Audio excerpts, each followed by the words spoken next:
And God is true to His word. He will not harm His servant. But that is putting God to the test. I will be putting God to the test. I will test God and God's fidelity by putting on a spectacular show. Huh?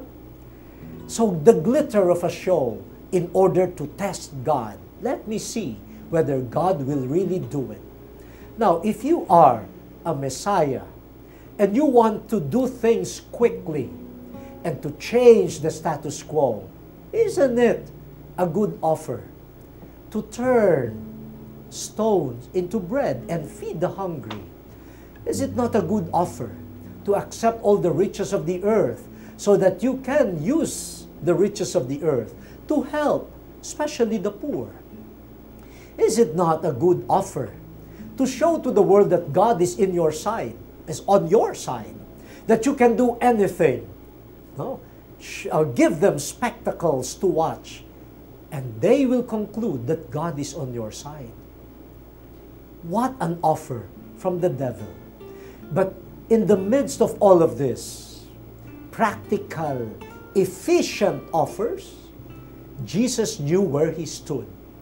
Jesus knew that He was sent by the Father. And He knew that He was anointed by the Spirit for a purpose. And in this context, the response of Jesus to the temptations of the devil was a resounding confession of faith. A resounding confession of faith. He used the words of God to rebut the devil's misuse of Scriptures. In every temptation, Jesus solemnly confesses His faith in God. His faith in the God whose words are the true bread of life. Confession of God who will take care of the poor by giving them the true riches of the kingdom of God. He confessed a God who alone should be worshipped and whose plan should not be compromised by more attractive plans and programs of action. He confessed God by being faithful and committed to this God, even if the path being shown to him by this God is painful, because it is the path of a suffering servant Messiah. Wow! The pragmatic and functional people of this world will say, Jesus, pambihira ka naman. Sayang naman. Sayang yung offer. No? Masyado ka namang pa-pure pa dyan. No? Be practical. No? But in the midst of that, the response of Jesus was a solemn confession of faith. But it was not just through words. He translated this confession of faith into living action, resisting the temptation of the devil and recommitting himself to the painful path that was the will of the Father for a Messiah to be poor, a Messiah who will not dwell on magic and spectacle, a Messiah who will be as humble as the people that He comes to save, a Messiah of solidarity and compassion, a Messiahship that will spell out for us the presence of God in a lowly manner. The season of Lent is a season for us to renew our baptismal confession of faith. This is a special time for those preparing for baptism. This is a special time for catechumens. This is a special time for us already baptized to renew our commitment in faith. Lent is a time to prepare us for the renewal of confession of faith that will happen on Easter Vigil and on the Sunday of Easter.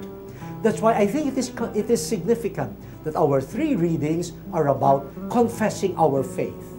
So let us spend these 40 days of Lent preparing ourselves. Can we sincerely confess our faith in the midst of trials and temptations, can we also make our confession of faith active?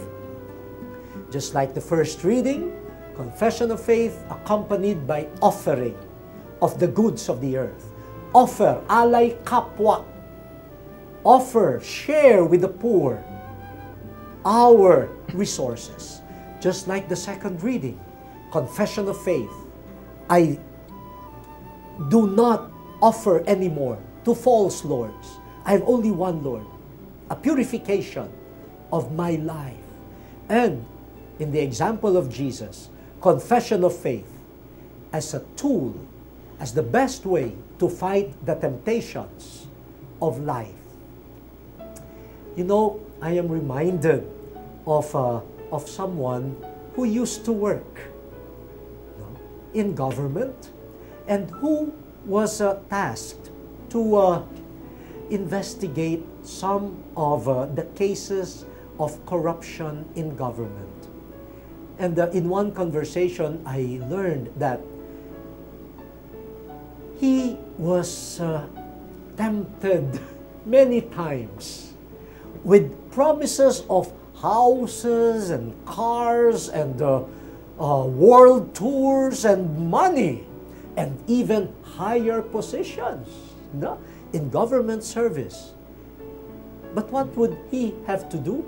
Just play blind to the corruption that he sees. Now, look at that temptation. Some people will say, oh, biyaya yan. You did not even look for that. It is being offered to you. So be practical. You need it. You need to advance in your career. You need money. You need cars. You need houses for your children. Sige na, sakyan mo na. But you know, this person told me that every time a temptation would come against his integrity and against his mission in public service, he tells himself, do you believe in God? When he asks himself that, he is led to a confession of faith. I believe in God. And my belief in God is stronger than the enticement of wealth, cars, fabulous houses. I believe in God. I salute the many people whose only weapon as they face the many temptations of the world is their simple but sincere confession of faith. When you go to Mass today, let us not just recite the creed.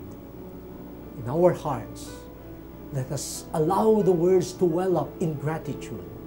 And let that be our strength in the face of the temptations of the world. And let us translate the confession of faith in God into living action, into a life of integrity. The word has been exposed. Let us now fulfill it.